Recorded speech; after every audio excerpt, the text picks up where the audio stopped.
So, Bull, you alluded to it a little earlier, but late in the game, Donovan Mitchell was in search of his first career triple-double, and he drove to the lane with about 90 seconds left, had an open dunk, and then kicked it out to Evan Mobley, who was not expecting the pass whatsoever in the corner. And afterwards, it led to a turnover. Yeah. And then Philadelphia went down and hit a three, and the game got closer. He could have essentially put the dagger into the Philadelphia's heart. Instead, he decided to pass it out to try and chase a triple-double, and then he apologized afterwards. This was Donovan Mitchell talking to Serena Winters on the FanDuel Sports app or network about that decision. And I want your guys' opinion on what this says about Donovan's leadership qualities and capabilities. Ask it. Seemed like you knew that you were on triple-double watch. I can tell by your smile right there. Cavs fans, I'm sorry. I should have put the game away early. That was a selfish moment. I ain't gonna lie. That's on me. I haven't had one in my career. Almost lost just the game doing that. That's a selfish moment. Won't happen again. I apologize. I apologize to my teammates. Sorry, y'all. My bad. He's clearly aware. Yeah, I love that guy. I love it too. I love what he said. Are you kidding me? And I didn't even mind that much that he did it, even though at the time I'm like, oh, that could cost him. But Yeah. I love the way he responded. That was the most human response by a player I've ever seen. Yeah, that was great. I mean, being a little sarcastic there, but I mean, it was great. I think that showed humility.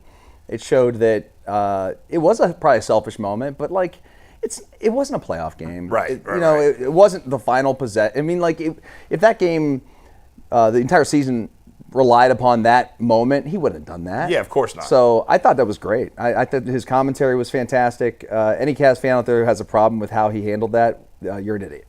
No, he's won this fan base over, and it's nice to see somebody be like, okay, you do know that you be checking your stats during the game too. Right? Everybody does. Everybody does. You know, as a fan, you like, I wonder, do they know? Are they aware? Which, if you go to the game, it's sitting right there on the board. Yeah. But anyways, it's like, okay, so players are aware of their stats as they go in the game, and they do want certain things and stuff. And it just shows you that he's human like everybody else is. So it was one of those moments for fans to be like, you know what? I can relate to that guy, because I probably would have did the same thing.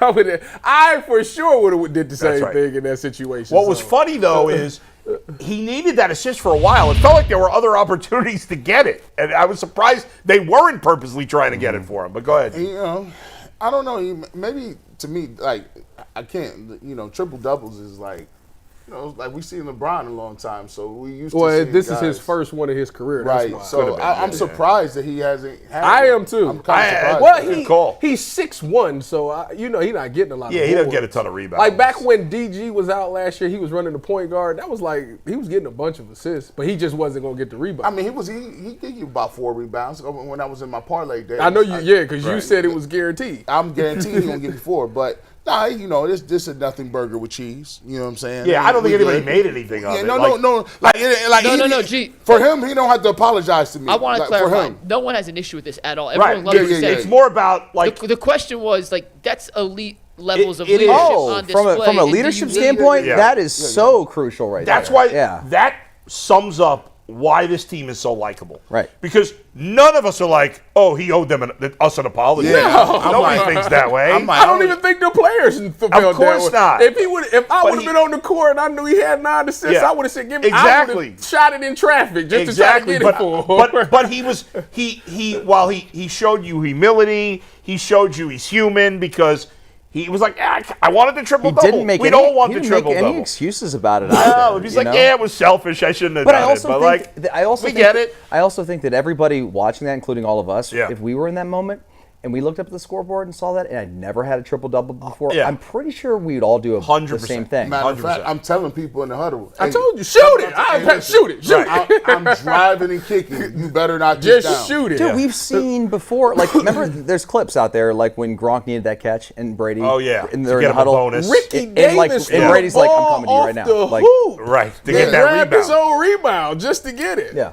Yeah, I mean, it's just such a classy move by him. He's just apologize, and he wasn't. It didn't feel like he was apologizing as a phony. It felt like he was really apologizing, even though he didn't need to. And he just being also, cool. like, he felt like he needed to. Just incredible self-awareness. Yeah, I mean, he's just incredible. This is such a likable team. He's a likable leader. He feels like the the least diva superstar in the NBA, 100%. right? Totally. 100%. I mean, there's probably other superstars There are other who guys are. in the same category. I'm not sure if he's above some of the others, but he's right in that category. Yeah. I want to say two things, and we'll bring Bernie out. Yeah. Because I'm actually curious what Bernie thinks about this from a leadership standpoint. One, Donovan on a scale of 1 to 100 is a 100 out of 100 on that he gets it. Oh, 100%. He just gets yeah. it. Two, and we'll go around the horn, then we'll bring Bernie in for this next part. But Tyvis, we'll start with you and with Bull. Do you need a leader like that to win a championship? Does a championship team need a guy with that level of leadership and those leadership qualities to win at the highest of high levels? Yes. Donovan can make you believe. You know, that's the one thing. Like, think about LeBron when they was down 3-1. You seen the iconic clips in the locker room. Dog, they messed up mentally and physically. Like, that was something that team needed to hear. They bought into that. And Donovan got that same type of aura about himself that he can get you to believe it. Right. Even if it seems like it's impossible, Donovan can make you believe that we can be the team to make it possible. But LeBron is not the same kind of leader as True. Donovan. True. I mean, it's different styles, obviously. Well, I think Donovan's grown as a leader because it was a time where LeBron would do things to teach lessons, and he would. And Jason even said it. It was times where he said when he first got here, Kyrie and them would do all that dribbling stuff, and LeBron would just stand there. I'm not about to be a part of that. To where Donovan was used to be like, no, I'm not about to jeopardize losing the game to try to prove a point. Like, I'm gonna just take over. Like LeBron is a different type of leader. He's a different, like, he's so good athletically, he's so gifted that he's on a different level than any player. Yeah. Like, the way LeBron leads, and I don't love LeBron's leadership style, to be honest with you. I love how great he is as a player. You like Kobe and Mike's? I do. I do too. There are definitely players that don't like playing with LeBron.